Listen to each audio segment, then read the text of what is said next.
Carlos lee con nosotros el mensaje de la mañana. Yes, Jesus. Aleluya.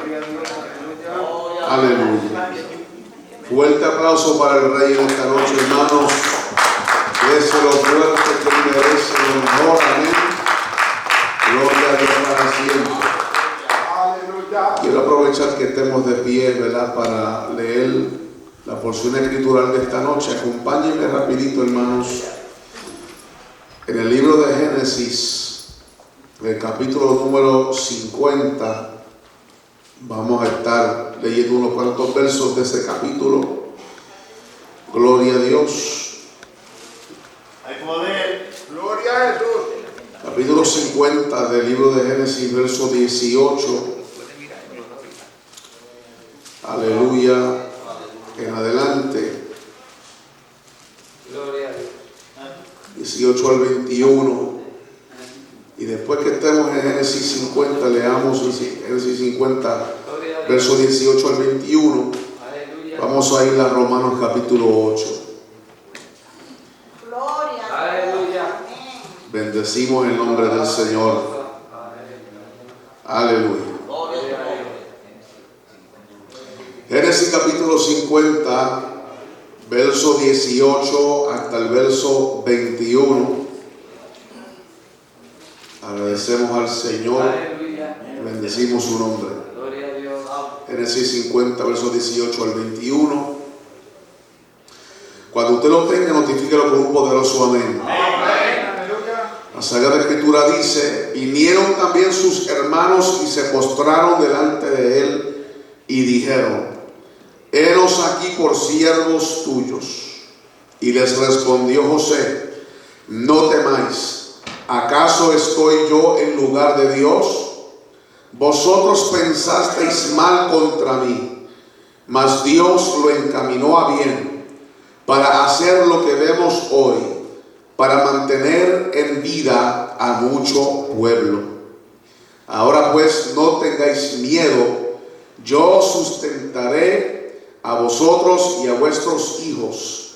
Así los consoló y les habló al corazón. Ese verso 20 dice: vosotros pensasteis mal contra mí, mas Dios lo encaminó a bien, para hacer lo que vemos hoy, para mantener en vida a mucho pueblo. Vamos a Romanos 8 rapidito. Romanos capítulo número 8. Aleluya. Y vamos a estar leyendo desde el verso número 28. Aleluya, hasta el verso número 30. Aleluya. Romanos capítulo 8, verso 28 hasta el 30. Dice: y sabemos que a los que aman a Dios, todas las cosas les ayudan a bien. Esto es, a los que conforme a su propósito son llamados. Porque los que antes conoció, también los predestinó para que fuesen hechos conformes a la imagen de su Hijo, para que Él sea el primogénito entre muchos hermanos. Y a los que predestinó, a estos también llamó. Y a los que llamó, a estos también justificó. Y a los que justificó, a estos también glorificó. Ese verso 29 otra vez: porque a los que antes conoció, también los predestinó para que fuesen hechos conformes a la imagen de su Hijo, para que Él sea el primogénito entre muchos hermanos. Padre, en el nombre de Jesús, damos gracias por tu palabra. Y te rogamos en esta noche que tú nos ministres una vez más. Comenzamos, oh Dios, una nueva semana. Danos nuevas fuerzas, danos nuevos ánimos, danos la palabra necesaria para comenzar esta semana en victoria, para la gloria de tu nombre. Bendice a cada hermano y habla a nuestro corazón en forma especial. En nombre de Jesús, amén y amén. Dígale a alguien cercano a usted: soy diseñado a ser como Jesús. Gloria a Dios. Soy diseñado a ser como Jesús.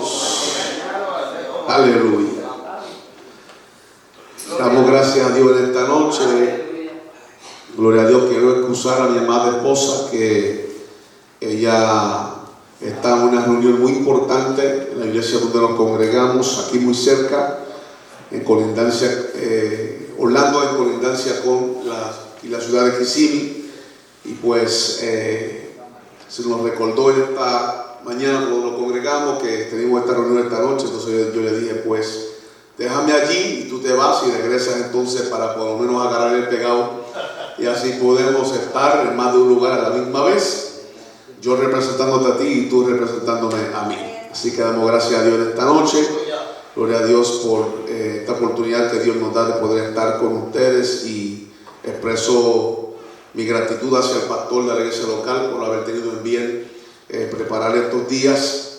Gloria al nombre del Señor. Estamos muy agradecidos del Señor de esta oportunidad, porque predicar la palabra de Dios es un privilegio, hermano.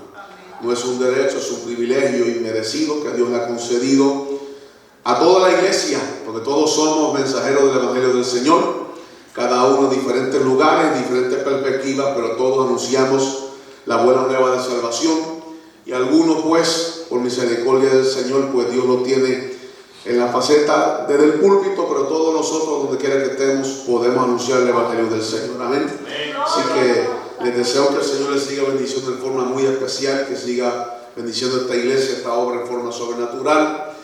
Es tremendo como pasa el tiempo. 24 años atrás, una iglesia que está cerquita de aquí, el pastor Abel Delgado, de la Nueva Jerusalén, comenzó en este mismo templo.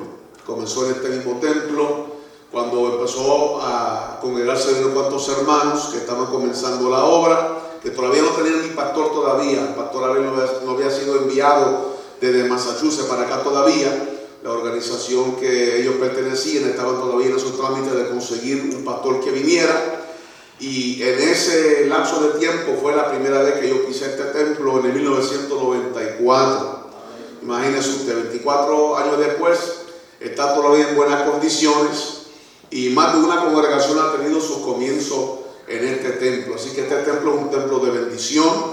Este templo es un lugar también a la comunidad que está aquí cerca, toda esta comunidad. También aquí hay una iglesia de habla inglesa, obviamente, que el Señor dirige este lugar, y también aquí se congregan vidas para buscar al Señor. Así que esto es un lugar de gran bendición.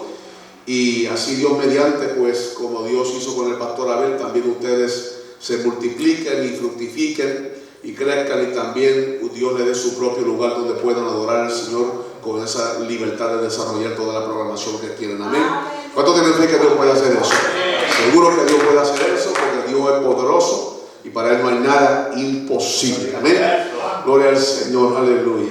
Así que en esta noche, hermanos, yo no sé si usted ha estado siguiendo la secuencia de lo que desde el viernes, en nuestra convicción, creemos que Dios ha estado hablando, pero ha habido una línea consistente de que nosotros somos representantes del Señor aquí en la tierra.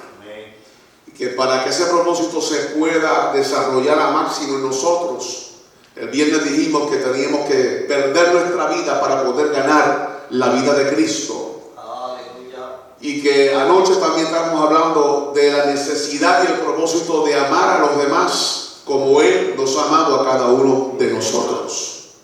Y yo creo que es importante que la iglesia de este tiempo vuelva al mensaje cristocéntrico. Y obviamente yo creo que aquí se predica a Cristo. Pero hay muchos lugares donde Cristo ya no tiene la atención de la gente, donde no se habla acerca del propósito por el cual Dios diseñó la iglesia. La iglesia no fue diseñada para tener carros bonitos y casas lujosas, aunque damos gloria a Dios por aquel que Dios bendiga con estas cosas. No hay nada malo con tener un carro bueno o una vivienda buena. Pero el propósito de la iglesia no es para acumular tesoros sobre la faz de la tierra. El propósito de la iglesia es representar a Jesús como Jesús representó al Padre. El propósito de la iglesia es el reflejo de Jesús aquí en la tierra, como Jesús fue el reflejo del Padre aquí en la tierra. O sea, el Padre nadie lo ha visto, decíamos anoche, pero cuando Jesús fue manifiesto aquí en la tierra, la forma en que Él se condujo, la forma en que Él se comportó, la forma en que Él habló, predicó, enseñó y cómo trató a la gente de su generación, reflejó el amor y el diseño del Padre. Entonces la gente podía creer en la existencia de un Dios verdadero porque Cristo era ese reflejo palpable y visible del Padre aquí en la tierra. De la misma forma, ahora mismo nadie, ninguno de nosotros podemos decir que con nuestros ojos físicos hemos visto a Jesús. Aparte de un sueño o una revelación, ninguno de nosotros hemos visto a Jesús con nuestros ojos físicos. Jesús está a la diestra del Padre, pero tenemos el Espíritu Santo morando en nosotros como testimonio de que Jesús está a la diestra del Padre. Y la gente alrededor nuestro, sus familiares, sus vecinos, sus amigos, la gente que no conoce al Señor que está alrededor de usted, puede saber que hay un Cristo vivo a través de cada uno de ustedes cuando usted refleja el amor del Señor a través de su caminar. Cristo tiene que ser el centro de la iglesia. Cristo es el fundamento de la iglesia. Cristo tiene que seguir siendo el objetivo y la meta de la iglesia. Y Cristo tiene que seguir siendo el mensaje principal de la iglesia. Yo no creo que tenemos que circunscribir o limitar el mensaje de la encarnación a un diciembre. Yo no soy de los que creo que tenemos que limitar los mensajes de gratitud a un tiempo de acción de gracias. Yo no soy de los que creo que tenemos que limitar el mensaje de la cruz y de la resurrección solamente para tiempos de la Pascua. El mensaje de Jesús tiene que ser constantemente el mensaje principal de la iglesia. Cuando eso deja de ser, nuestro propósito como iglesia se confunde, se distorsiona y nos convertimos en otro cuerpo religioso más y no en el cuerpo vivo de Cristo sobre la faz de la tierra. Así que mantengamos siempre, hermanos, en perspectiva y en objetivo que Cristo siempre tiene que ser el centro, siempre tiene que ser lo principal que hablamos, porque hemos sido llamados a reflejarlo a Él sobre la faz de la tierra. Alguien diga amén. Gloria a Dios. Y esto lo confirma lo que acabamos de leer hace unos momentos atrás en Romanos capítulo 8, donde el apóstol Pablo, escribiéndole a los romanos, dice claramente que Dios tenía un diseño peculiar, especial, tailor-made, diseñado especialmente para un grupo de personas sobre la faz de la tierra, que Él había de reflejarse a través de ellos. Y esto no fue decidido en el huerto del Edén, esto no fue decidido en el Calvario, esto fue decidido en la eternidad anterior a la creación de todas las cosas, anterior a la creación del universo. Antes de que Dios trajera a existencia el universo que hoy existe, ya en la mente y en el corazón de Dios estaba el propósito y el plan de dejar una descendencia visible, una representación visible de sí mismo sobre la faz de la tierra a través de la raza humana, pero especialmente a través de aquellos que Él iba a preparar desde la eternidad para que fuesen hechos conformes a la imagen de su Hijo. Efesios nos dice que fuimos escogidos en Él desde antes de la fundación del mundo. Así que usted y yo, hermano, no somos una coincidencia, no somos un accidente, no somos algo que surge de la suerte o de la posibilidad humana. Usted y yo somos propósito de Dios sobre la faz de la tierra y somos diseño de Dios sobre la faz de la tierra. Aleluya. Dios se decidió en sí mismo preparar una descendencia, preparar un linaje, preparar unos representantes sobre la faz de la tierra. Y para ilustrar el punto de la predestinación, esto se discute en muchos centros teológicos y en muchas iglesias. No lo vengo a discutir en esta noche, pero le voy a dar un ejemplo sencillo para que veamos cómo es esto. ¿Cuántos fueron aquí a la escuela? Aunque sea primero o segundo grado. Ok. Usted va a recordar que cuando usted fue a la escuela, usted no pudo escoger sus clases. Los clases fueron escogidos para usted según el nivel de grado que usted y yo estábamos cursando. Si estábamos en kindergarten o principado, ¿verdad? O empezamos el primer grado, el segundo, según nuestra edad, nuestra madurez, nuestra capacidad, ya las clases estaban escogidas para nosotros. Nuestra responsabilidad era llegar a la escuela y prepararnos para aprender. Pero cuando usted y yo llegábamos a la clase, esa clase para la cual usted y yo ya habíamos sido escogidos, su nombre estaba en la lista del maestro o de la maestra. La maestra o el maestro tenía una lista de nombres para que él o ella supieran cuáles eran los estudiantes que se supone que estuviera diariamente en esa clase. Y cada vez que usted y yo escuchábamos que nuestro nombre era mencionado, nosotros levantábamos la mano y decíamos presente. Respondíamos a la mención de nuestro nombre y decíamos presente para confirmar que nosotros éramos aquellos cuyo nombre estaba en la lista. De la misma manera, Dios nos escogió en Cristo desde antes de la fundación del mundo. Y ya nuestro nombre estaba en una lista especial, en lo que la Biblia cataloga como el libro de la vida. Y el día que usted levantó su mano y respondió al llamamiento de salvación para recibir a Jesús como Señor y dueño de su vida, usted lo que estaba era confirmando que usted era aquel cuyo nombre estaba en la lista. ¿Cuántos aplauden al Señor en esta noche? Usted simplemente confirmó el hecho de que usted estaba escogido en Él desde antes de la fundación del mundo.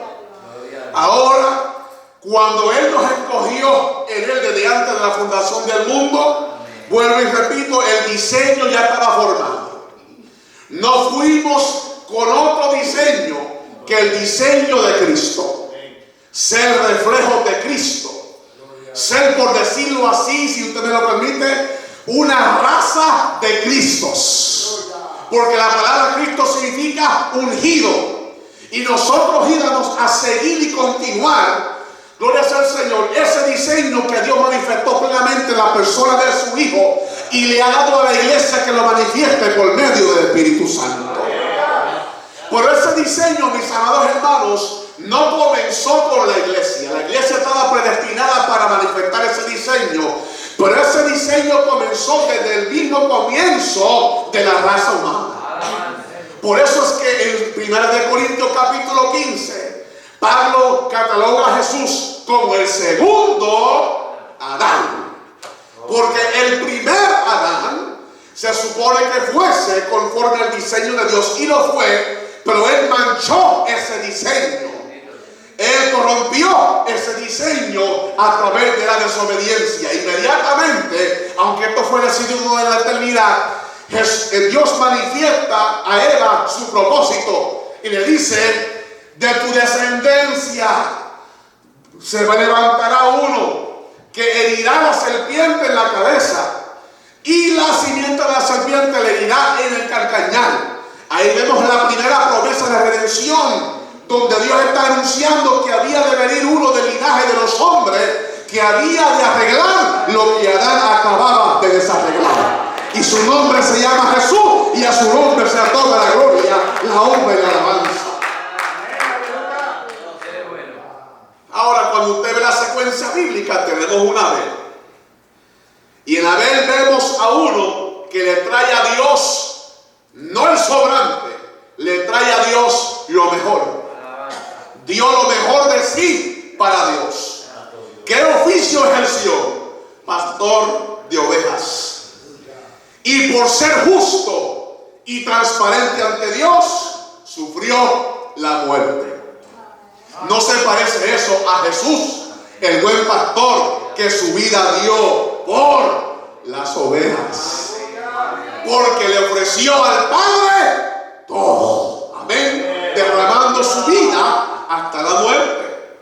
Y después tenemos a un Enoc que camina con Dios en medio de una generación totalmente corrompida. Y dice la Biblia que desapareció Enoc, caminó Enoc con Dios y desapareció porque le llevó Dios. Otro ejemplo de un hombre justo en medio de una generación corrupta. Y vemos a Noé también, descendiente también de Enoc, que fue pregonero de justicia y salvó a 8 personas por su justicia. La Biblia nunca destaca la justicia de la esposa de Enoc, o la justicia de los hijos de Enoc, o la justicia de las esposas de los hijos de Enoc.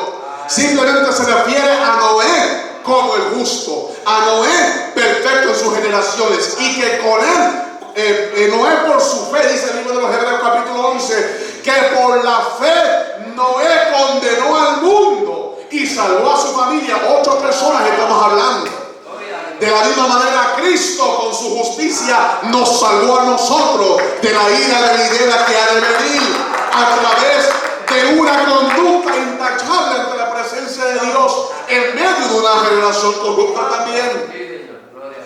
Y llegamos a Abraham, obviamente otro que Dios utiliza para separar el linaje de los hebreos y comenzar la descendencia santa de lo que hoy es la nación de Israel. Y parte por parte, cuando usted lee el libro de Génesis, todo señala proféticamente y simbólicamente al futuro donde iba a venir el Hijo de Dios a traer salvación y vida eterna. Eso se llama tipología. Pero en el caso de José, hermanos, en el caso de José, que es donde realmente quiero concentrarme en esta noche, en el caso de José, vemos la historia de Jesús a través de la vida de José desde los inicios de la Biblia en el libro de Génesis. Y es poderoso, hermanos, porque la iglesia primitiva, cuando predicaba y enseñaba, ellos no tenían las cartas de Pablo, ellos no tenían la carta de Juan, no tenían las cartas de Pedro, ni tenían los evangelios. Eso fue más luego en la historia. Pero cuando la iglesia primitiva inició en el libro de los Hechos, lo que enseñaban y predicaban era desde Génesis hasta Malaquías. Oiga, ¿de qué cosa más poderosa?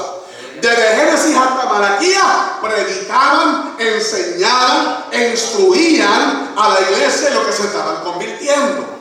Y si ellos pudieron predicar el evangelio de gracia, de redención, predicar el evangelio de Jesucristo desde la perspectiva del Antiguo Testamento, nosotros también tenemos que mirar al Antiguo Testamento y ver dónde el Espíritu Santo nos señala que está Jesús metido y no nos habíamos dado de cuenta.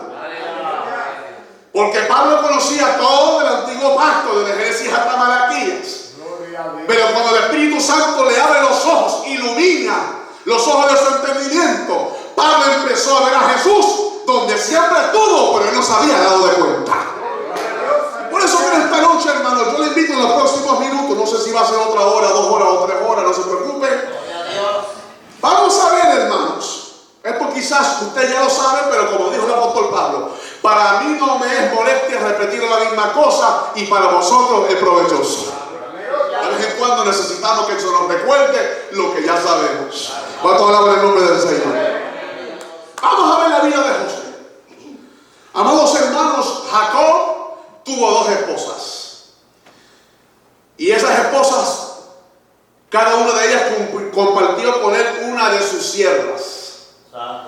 Jacob tuvo sus 12 hijos de 4 mujeres. De Lea, de Raquel, de Silpa y de Bila.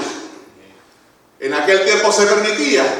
Hoy Dios le dice al ser humano que tenga, específicamente al varón, que tenga una sola mujer. ¿Cuántos dicen amén? Pero en aquel tiempo patriarcal era permitido. La providencia divina, por las razones que fueran, permitió que esto sucediera. Y usted sabe muy bien que Jacob trató de salirse con las suyas, con su tío. Le funcionó con su papá, le funcionó con su mamá, no le funcionó con el tío.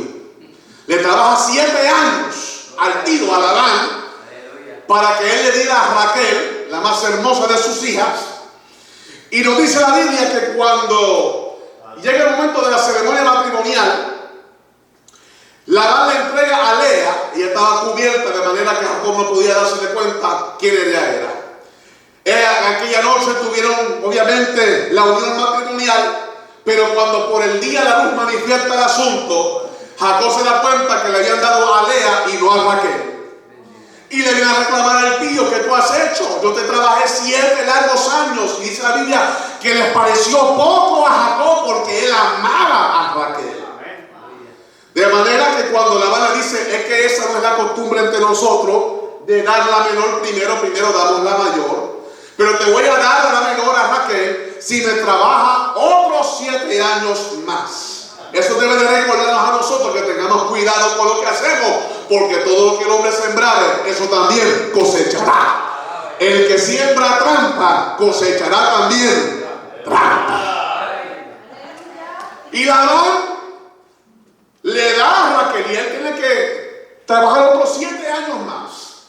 Y la escritura nos narra a través de Génesis que Lea fue fructífera, empezó inmediatamente a parirle hijos a Jacob, 4 de ellos, buscando que su marido en ella hallara complacencia, satisfacción, contentamiento, alegría, por ella haberle concebido 4 hijos, y todavía Raquel no había dado a luz ni el primero.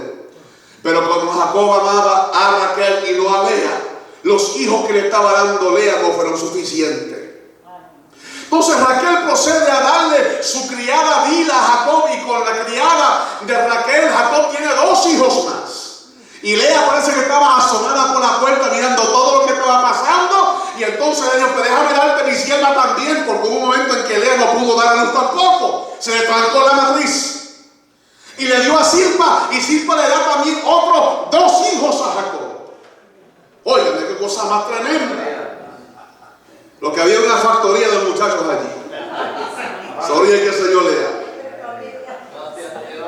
Y después que surge todo esto, amados hermanos, viene Lea y cae, Dios le abre la matriz otra vez y le produce 2 hijos más y otra hija a Jacob. Así que de Lea, Jacob tiene 6 varones y una hembra. Y 4 varones entre las 2 siervas, una de Lea y la otra de Raquel. Pero Raquel, en un momento dado, Dios la visita. Dios se acuerda de sus circunstancias, de su dolor, su aflicción de no poder concebir, porque las mujeres estériles eran consideradas malditas. Y en ese momento Raquel, Dios la visita y tiene, gloria sea el Señor, el primer hijo, que lo llamó José, significando que Dios me añadió, añade Dios otro hijo, además de este. Entonces este hijo nos narra la Biblia que fue especial para José. Yo no voy a decir que Jacob no amó a sus otros 10 hijos, pero lo que sucedió fue que José le nace a Jacob en su vejez, y no solamente que le nace en su vejez, es que fue el primogénito de la amada de Jacob, la mujer que él amaba con todo su corazón, la mujer que él deseaba con todo su ser y sus entrañas, la mujer del cual estaba profundamente enamorado. Y José fue el caso especial, de modo que más luego en Génesis 37 la Biblia nos revela que Jacob le hizo una túnica de colores a este hijo especial, de modo de que sus hermanos le tomaron celo, le tomaron envidia, le tomaron rabia, lo aborrecieron, porque se dieron cuenta que Jacob amaba más a José que a los demás. Y el amor que Jacob le tuvo a José le causó problemas a José. Lo vistió con una túnica de colores, lo mandó a ser supervisor de sus hermanos mayores, en medio del campo y de las ovejas y el ganado que estaban pastoreando. Y José era tan justo que le traía el reporte de la maldad de sus hermanos al papá, y se convirtió en lo que algunos llaman en inglés un tattletale. Y en la palabra boricua, bueno, suena duro, pero le dirían el chopa. No se me ofenda a nadie. Porque José se pasaba hablando de su padre, de las cosas incorrectas que estaban pasando en la compañía de su papá, que estaban atendiendo sus hermanos mayores. Y José fue especial, pero fue aborrecido por sus hermanos, porque notaban el amor que el padre tenía por él y que el padre lo había vestido con un vestido de distinción en contraste a sus hermanos. Y por encima del hecho de que se dieron cuenta que papá le tenía favoritismo al nene, la Biblia nos habla que José tuvo 2 sueños. Uno de esos sueños tenía que ver con el aspecto campesino, pastoral. Y cuando José empezó a decirle: yo vi a los matojos de ustedes que se inclinaron al mío. Y después tuvo un sueño cosmológico y vio el sol y la luna y las estrellas que se inclinaban hacia él. La familia empezó a decir: ¿y qué tú te crees que tú eres? ¿Quién tú te crees que tú eres? Que tú vas a ser Señor sobre nosotros, dijeron sus hermanos. Y después él le cuenta el segundo sueño a su padre, y el mismo padre Jacob le dijo: ¿y qué tú te crees que tu madre y yo lo vamos a postrar también delante de ti? Pero la Biblia nos dice que los hermanos de él lo aborrecieron más todavía, pero su padre empezó a meditar cuál será el propósito que tendrá Dios con este muchacho. Y vemos un cuadro entonces donde por José manifestar su propósito, porque en ese sueño había un código profético de parte de Dios. Dios le estaba revelando a José el propósito que tenía con él, para que entonces José preservara sus hermanos y la descendencia santa que Dios había comenzado con su bisabuelo Abraham. Y por José manifestar el propósito, sus hermanos le tomaron más odio, lo tiran a la cisterna, lo engañan, lo venden por 20 piezas de plata a los ismaelitas para deshacerse de él, porque no podían soportar el propósito que tenía el muchacho. Yo me detengo aquí un momento para poder preguntarle a usted: ¿no cree usted que eso es un retrato de Jesucristo? Porque la Biblia presenta en el libro de Lucas capítulo 3, llamando a Adán hijo de Dios. Y en el libro de Job, a los ángeles que estuvieron presentes durante la creación, observando lo que Dios hacía en el principio, a esos también se les llama hijos de Dios. Pero cuando se trata de Jesucristo, el Evangelio de Juan capítulo 1, como decíamos anoche, cataloga a Jesucristo como el unigénito Hijo de Dios.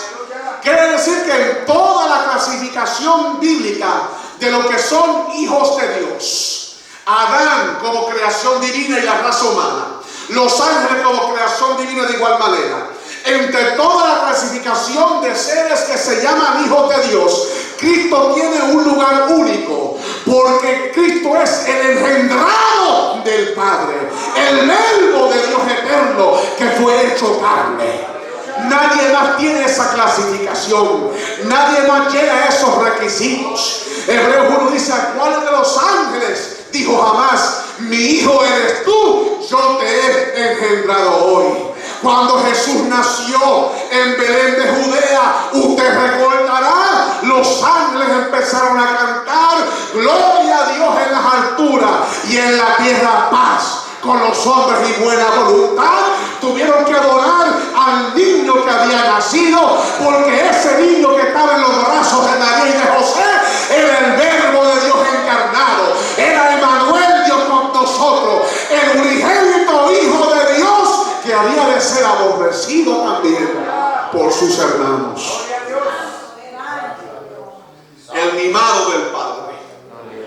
Qué tremenda fiesta el Padre manifiesta cuando Jesús nació.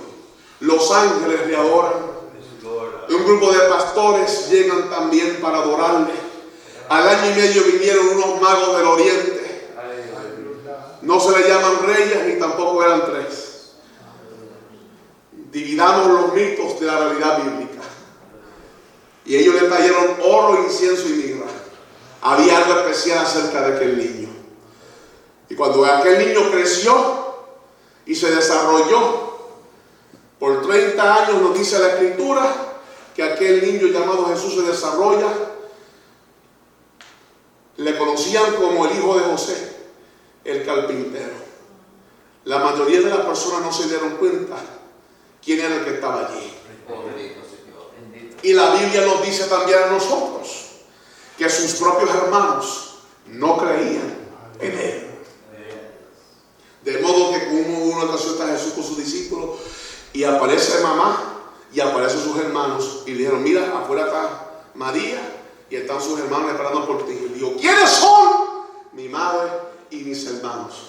Miren aquí de frente: todos aquellos que hacen la voluntad de mi Padre son mi madre y son mis hermanos. Quiere decir que Jesús no halló hermandad entre su linaje natural. Jesús halló hermandad entre el linaje espiritual. A su nombre sea la gloria. Y por eso, hermanos, vemos a Jesús también ser rechazado. ¿Quiénes fueron los más que rechazaron a Jesús? ¿Los gentiles? No. Tú ves a un centurión romano en el Calvario, el que introduce la lanza por el costado, decir: verdaderamente este es hijo de Dios. Ves a un centurión romano decir, no, mandar mensajero, dice: dígale al maestro que yo no soy digno de que él entre bajo mi techo.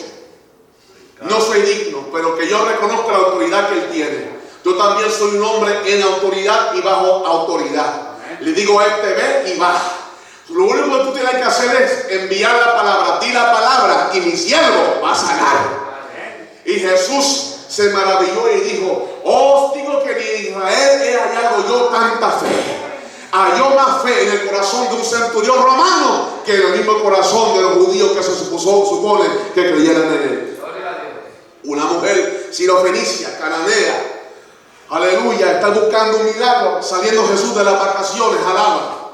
Estaba en Tiro y Sidón, no quería que nadie supiera dónde él estaba metido. Y cuando estaba por asunto de volver a entrar a su terreno, a su territorio, la mujer se le tira detrás: por favor, ayúdame, que mi hija está gravemente atormentada por un demonio. Jesús dice: no es lícito tomar el pan de los hijos y dárselo a los perrillos. Solamente soy enviado a las ovejas perdidas de la casa de Israel. Pero la mujer dijo: sí, Señor, es verdad, pero aún los perrillos comen de la migaja que cae de la mesa de su amo. Y cuando ella no discutió, sino aceptó que ella era también considerada como aquellos perrillos, pero que ella también tenía derecho a recibir de lo que estaba en la mesa.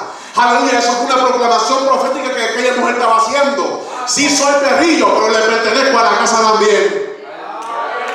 Merezco que me des algo también. Merezco que me des una porción también. Ayúdame.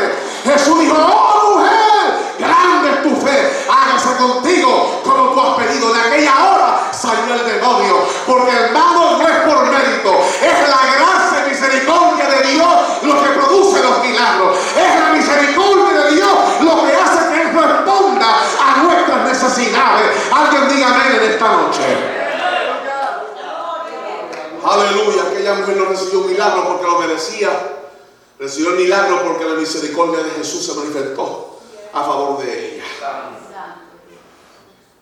Pero su linaje, la gente pertenecientes a su raza, los judíos, los que tenían la ley de Moisés, los que tenían el conocimiento, los que asistían al templo continuamente, los que tenían todos los estatutos, los que tenían el pacto, los que se llamaban a sí mismos la herencia de Dios, ellos rechazaron al Hijo de Dios, a su propio Mesías, al que había sido enviado. De modo que Juan dice y resume en el primer capítulo de su evangelio que a lo suyo vino, lo que era de él, él vino, y los suyos no le recibieron. Mas a todos los que creyeron en su nombre le dio potestad de ser llamados hijos de Dios, que no son engendrados de voluntad de carne ni de voluntad del hombre, sino por el Espíritu del Señor. De eso somos nosotros en esta noche. ¿Cuántos dicen amén? Son de la misma forma en que José fue rechazado por su gente, Cristo también fue rechazado. El Padre vistió a Jesús con justicia, con santidad, con amor, con pureza, con paz, y fue de envidia a sus hermanos. La gente no podía creer quién él era. Y más luego el Sanedrín lo rechaza, los fariseos lo rechazan. Ustedes conocen la historia. Pero qué interesante es, amados hermanos, que cuando José es vendido y traído a Egipto. Y yo creo que Dios tiene un propósito con las cosas que nos suceden, aun cuando nos suceden cosas que no estábamos esperando. Y a veces nos caen sorpresas en la vida cuando nos pasan cosas malas, nosotros pidiendo y orando por cosas buenas. Dios tiene una forma de contestar nuestras oraciones. Y a veces nosotros queremos manipular la forma en que Dios contesta las oraciones, en cómo Dios contesta nuestras peticiones. Y pedimos, Señor, necesito esto otro, necesito esto otro. Y cuando la respuesta viene, nosotros como que lo rechazamos porque no era lo que nosotros estábamos esperando. ¿Se acuerdan en Hechos capítulo 12 cuando la iglesia estaba esperando para que Dios soltara a Pedro de la cárcel? Estaban reunidos en casa, gloria sea el Señor, de Juan Marcos, y estaban orando, Señor, saca a Pedro de la cárcel. Dios hace el milagro, el ángel libera al apóstol, y cuando Pedro empieza a tocar, da voces, gloria sea el Señor, desde afuera, y se asoma una muchachita llamada Rode a la puerta, y ve a Pedro, se asusta, y le dice a la gente, mira, allá afuera está Pedro, esperando que nosotros abramos la puerta. Y aquellos que estaban orando, intercediendo, gimiendo y llorando para que Dios libertara a Pedro de la cárcel, digo, tú estás loca, muchacha, se te fue la mente. Los tornillos se faltaron en tu cabeza.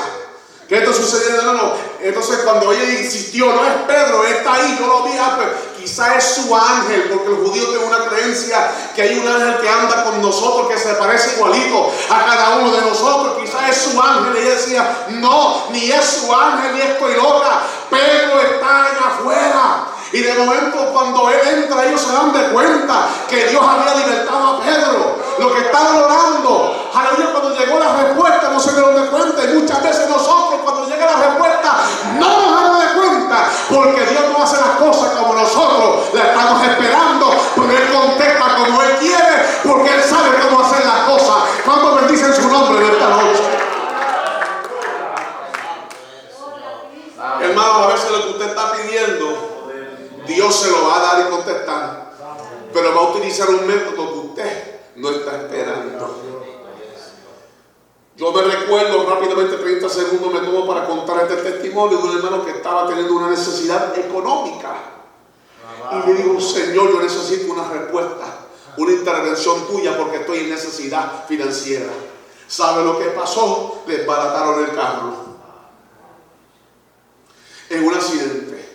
Y él dijo, y ahora, Señor, que te estoy pidiendo que me ayudes en medio de mi necesidad financiera y por encima de que estoy teniendo problemas con pagar mis asuntos, tú me estás permitiendo que mi carro quede desbaratado en un accidente.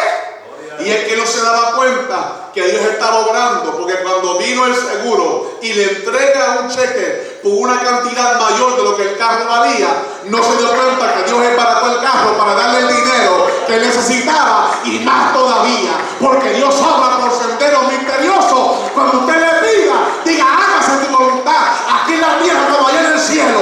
Pídale, pero deja que Él sea el que haga como Él quiere y no le cuestione. Él sabe lo que hace. Él nunca llega tarde y tampoco llega temprano. Dios siempre llega a tiempo. ¿Cuántos dicen amén? Aleluya. Aleluya. A veces nos preguntamos por qué Dios hace las cosas que hace y permite las cosas que permite. ¿Por qué tiene que ser de esta manera? ¿Por qué tiene que ser de esta forma? Y no está mal que como seres humanos nos preguntemos eso, porque somos seres humanos y Dios conoce nuestra debilidad. Pero confíe, hermanos, en el poder de Dios. Confíe en el amor del Padre, que Él sabe lo que mejor nos conviene. Y aun cuando no entendemos, Dios está obrando a nuestro favor. Si nosotros tuviéramos la oportunidad de sentarnos a hablar con Dios y darle sugerencias, le diríamos, Señor, de esa manera no. Tú puedes hacer muchas cosas, No lo haga de esa forma. El mismo Jesús en el Getsemaní le dijo al Padre: si es posible, pasa de mí esta copa. Tú puedes salvar esta humanidad sin yo tener que morir. Tú puedes perdonar el pecado de toda la humanidad sin yo tener que dar mi vida. ¿Por qué tiene que ser de esta manera? Pero Jesús tuvo la conciencia de decir: no se haga mi voluntad, sino la tuya. Dando ejemplos a nosotros. ¿Pudo Dios haber preservado a Israel en Egipto y preservar la decencia santa de otra manera? Seguro que sí. Pero a él le plació dejar a José pasar por traición, por odio, por aborrecimiento, para que José aprendiera a depender de Dios. Y a veces Dios permite, hermanos, que nosotros recibamos traiciones y que la gente más cercana a nosotros nos abandone, para que nosotros aprendamos a depender de Dios. Porque aquí en esta tierra todo el mundo, hermano, es imperfecto y todo el mundo va a fallar. Pero el único que no falla se llama Jesucristo, el Hijo de Dios. Ese nunca falla. Es el amigo perfecto. Y Dios también sabe que usted y yo necesitamos ciertas experiencias que nos formen el carácter. Y a veces esas experiencias que forman nuestro carácter vienen a través de cosas que no nos gustan. Cosas que son difíciles de tragar.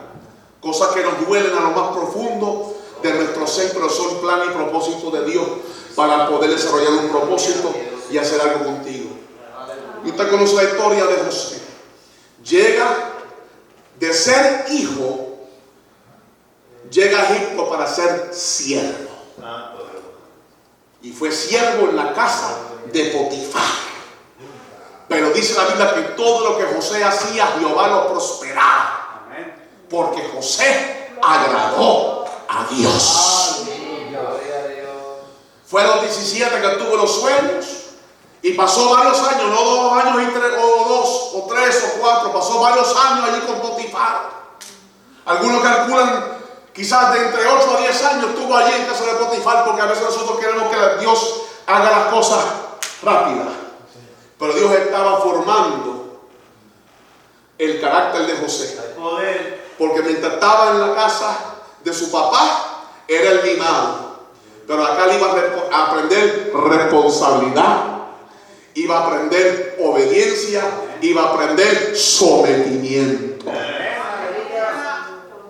Dios prosperó todo lo que José hacía. Gloria al Señor. Pero estaba en posición de siervo cuando había sido hijo. Entonces Jesús es un cuadro también de lo que dice Filipenses capítulo 2. Que Jesús, siendo en forma de Dios, no estimó el ser igual a Dios como cosa que aferrarse, sino tomó forma de ¿qué? De siervo. Y cuando vino a esta tierra hay privilegios que Él no las manifestó. Puso a un lado los atributos de su divinidad y simplemente habitó como ser humano, como carne y hueso, como usted y como yo. Aleluya. Y el libro de los Hebreos dice que aprendió obediencia. Qué interesante que aquel que lo sabía todo tuvo que aprender obediencia. Pero si Jesús, siendo igual al Padre en naturaleza, tuvo que aprender obediencia, usted y yo también tenemos que aprender a obedecer y sujetarnos los propósitos del Padre, aun cuando esto nos cueste aún la misma vida.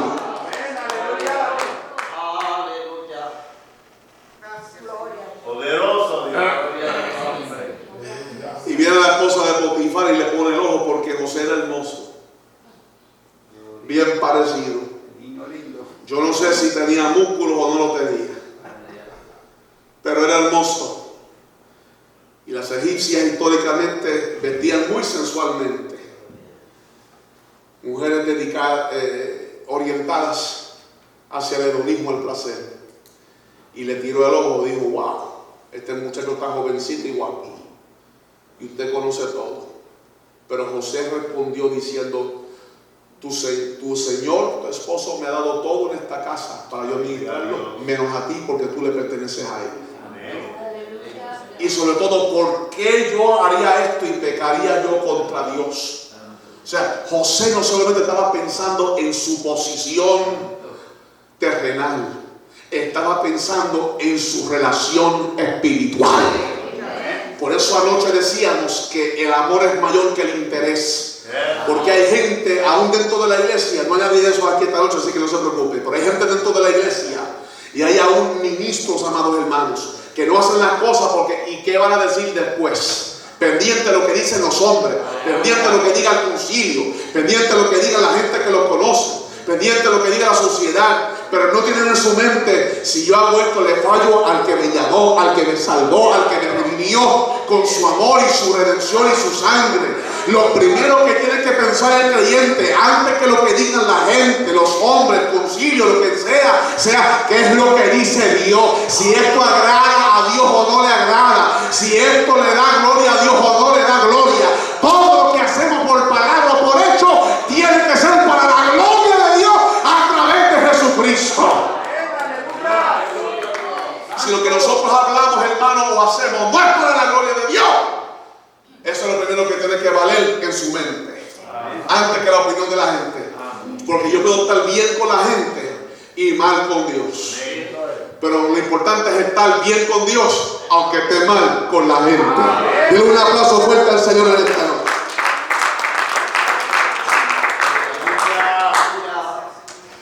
Y lo meten preso injustamente. No pecó, sin embargo fue contado con los malhechores. Lo llevaron a la cárcel por una cosa que no hizo, inocentemente. Y le hacen un bien allí a dos de ellos que estaban en la cárcel, a un copero y a un panadero. Y cae en gracia con el jefe de la cárcel y le da una tremenda posición. Le hace un bien a dos hombres, un panadero y un copero. Le interpreta un sueño al panadero y el panadero muere. Le interpreta un sueño al copero y el copero vive. ¿No es eso un retrato de lo que pasó en la cruz del Calvario? ¡Aleluya! Teniendo a su izquierda y a su derecha dos ladrones. Ambos estaban allí.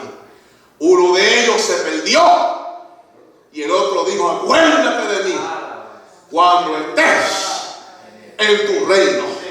Reconoció que era rey y reconoció que él estaba mal y necesitaba misericordia. Y Jesús dijo: de cierto os digo que hoy estarán conmigo en el paraíso. Uno se perdió y el otro fue salvo. Hermano, por algunos calculan que José estuvo en la cárcel un mínimo de 3 años. En el primero sirvió, agarró gracia, le interpreta el sueño al copero y al panadero. Y el copero, después de 2 años, vino a acordarse de que él estaba donde estaba porque un muchachito fue utensilio de Dios para sacarlo de allí. 3 años, diga conmigo 3 años, donde José estuvo en la cárcel, en el escondite, desaparecido de vista por 3 años. De la misma forma en que Jesús fue contado con los malhechores, herido de Dios y abatido. Aquel que estuvo sin pecado, que no conoció pecado, fue hecho pecado por cada uno de nosotros. Y él había dicho: como estuvo Jonás en el vientre del pez, ¿cuánto? 3 días y 3 noches. Así estará el Hijo del Hombre en el corazón de la tierra por 3 días y 3 noches. Y José estuvo en la cárcel un mínimo de 3 años. José pudo haber dicho: cuán injusto tú eres, Dios, en dejar de pasar por esta situación. Salí de la casa de mi padre, vine aquí a ser un siervo, un esclavo. Y por encima de ser un siervo esclavo, ahora mira dónde estoy. En un calabozo, en una prisión. Injustamente estoy aquí. ¿Cuándo va a ser el momento en que tú me vas a sacar de aquí? ¿Cuándo será el momento donde el sueño que tú me diste tantos años atrás se va a cumplir? ¿Cuándo será el momento en que esta horrible injusticia va a ser mejorada y va a ser puesta como debe de ser? Hermanos, hay momentos en que nosotros le hacemos a Dios la misma pregunta. ¿Cuándo será el momento, Dios, en que tú vas a contestar esta petición? ¿Cuándo será el momento, Dios, que tú vas a arreglar esta injusticia? ¿Cuándo será el momento, Dios, que tú vas a remover esta piedra de tropiezo?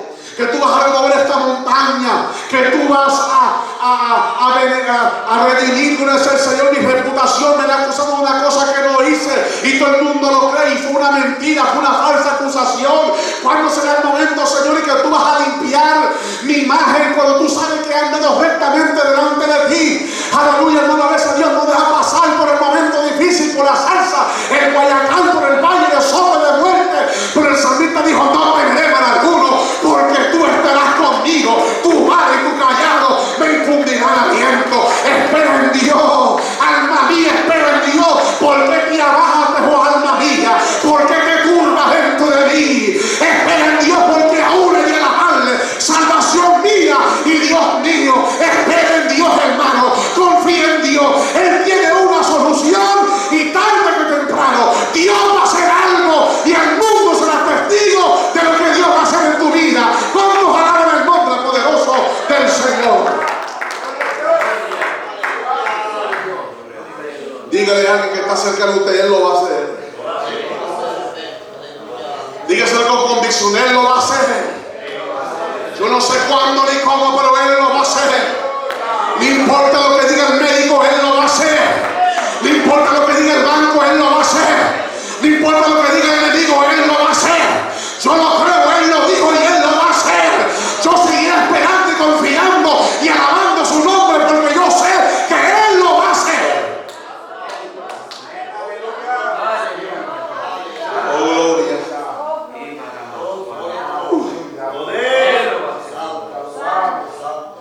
Jesucristo descendió a la parte más profunda de la tierra, hermano. Llevó cautivo la cautividad. Jesús dijo: nadie me quita la vida, yo pongo mi vida, la vuelvo a tomar. Este mandamiento recibí de mi Padre. Y había una profecía de los salmos: porque no dejarás mi alma en el Seol, ni dejarás que tu santo vea corrupción. Cuando llegó aquella tercera noche, se abrió el sepulcro y salió el Hijo de Dios. Y cuando se acabaron los 3 años mínimos de prisión de José, un día se abrió la celda cuando él menos se lo esperaba. Oh, yo quiero que alguien reciba esto esta noche, porque yo siento su presencia. Cuando menos José se esperaba, se abrió la puerta y dijeron: venimos a buscarte, porque Faraón se enteró que tú tienes un don especial y el palacio te necesita. Aleluya. Yo te quiero que aunque sea una persona en esta noche que está esperando que la puerta se abra, y yo quiero decirte que la puerta está a punto de abrirse. Oh, mi alma alaba el nombre del Señor. La puerta está a punto de abrirse. La respuesta está por llegar. Lo que estaba esperando está de camino. Alguien levante su mano y recíbalo. Dios va a abrir la puerta y te va a sacar del anonimato, te va a sacar del calabozo y te va a exponer para la gloria y la honra de tu nombre. Aleluya. Aleluya. Oh, gloria a Dios. Hermanos, hay gente que pone en precio nuestra vida. Miden el valor de nuestras vidas y nos tienen en poco. ¿Cuánto valió la vida de aquel joven José? 20 piezas de plata. ¿Cuánto pensó Judas que valía el maestro? 30 monedas de plata. Pero hermano, usted y yo valemos tanto para Dios, que Jesús le dijo a Nicodemo que de tal manera amó Dios al mundo, que ha dado su Hijo unigénito para que todo aquel que en Él cree no se pierda, mas tenga la vida eterna. Tú tienes tanto valor que el Hijo de Dios entregó su vida sobre el madero, pensando en usted y en mí, para darnos redención por su maravillosa sangre, para darnos perdón de pecados y también darnos herencia entre los santificados. Yo me gozo porque soy salvo. Él me lavó con su sangre, perdonó mis pecados y me salvó. Pero también me gozo porque ahí no paró la cosa. Me llenó con su presencia y con su Espíritu Santo. Y un día vendrá otra vez a buscarme para que donde Él está, yo también voy a estar. Nosotros valemos mucho para Dios. Aunque otros te pongan por el piso, aunque otros te menosprecien, tú vales para el Señor. Tú eres grande en los ojos de Dios. Eres la niña de sus ojos. Eres especial tesoro. Real sacerdocio. Nación escogida. Pueblo adquirido por Dios. Aleluya. Somos gente poderosa. Somos gente especial.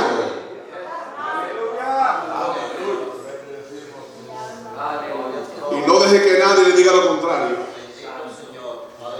Cuando Satanás ataque tu autoestima y te quiera hacer sentir que tú no vales nada, repréndalo en el nombre de Jesús. Y recuérdele que su futuro es el lago de fuego y que tu futuro son las calles de oro y el mar de cristal. ¡A su nombre! Salió José, hermano. Y viene el faraón.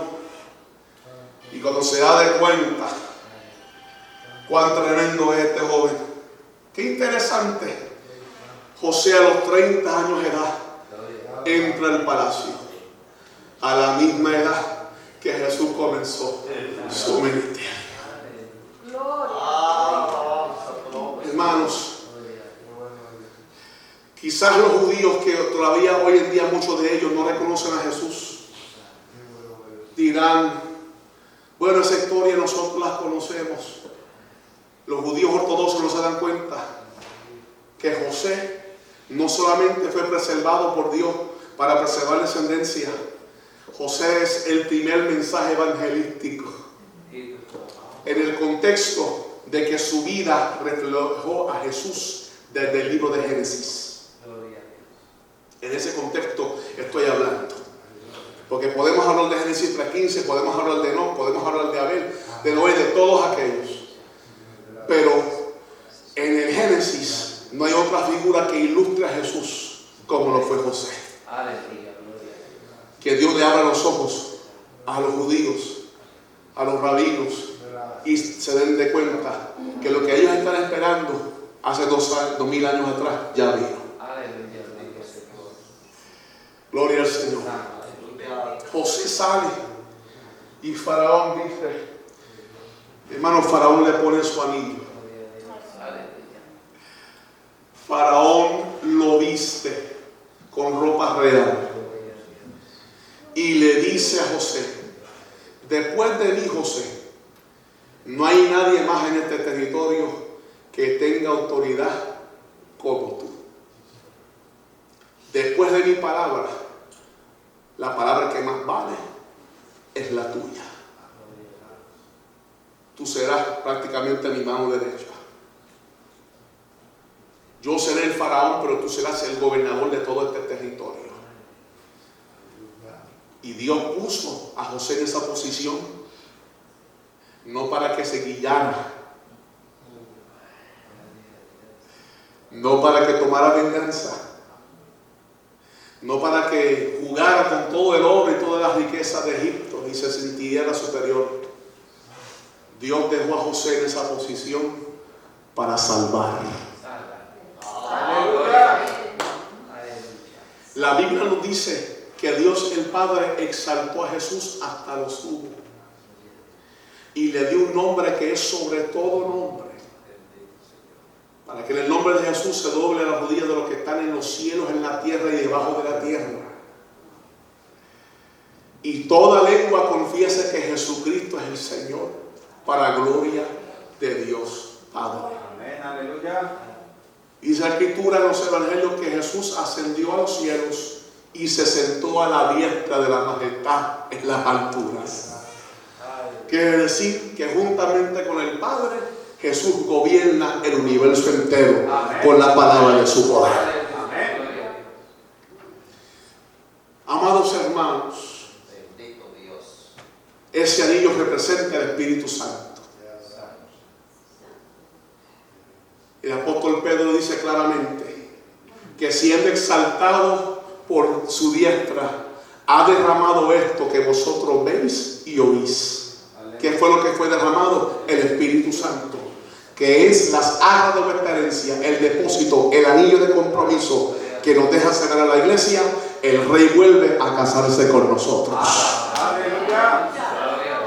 Jesús, vestido de inmortalidad, de eternidad, de justicia, también nos ha vestido a nosotros con su justicia, con su amor y con su eternidad. Pero voy a terminar, hermanos. La Biblia nos dice que José fue puesto allí para salvar. Pudo haber tomado venganza contra aquellos que lo rechazaron y le hicieron mal, pero prefirió salvarlos. Prefirió salvarlos. Jesucristo, en su estado glorificado, a la diestra del Padre, ¿usted no cree que pudiera también tomar venganza contra toda la humanidad que le rechaza? Comenzando con aquellos de su propia generación que dijeron crucifícale, podía en un solo momento exterminarlos con esos ojos que son como llamas de fuego, con esa espada aguda que es su palabra que sale de su boca. Jesús lo podía hacer.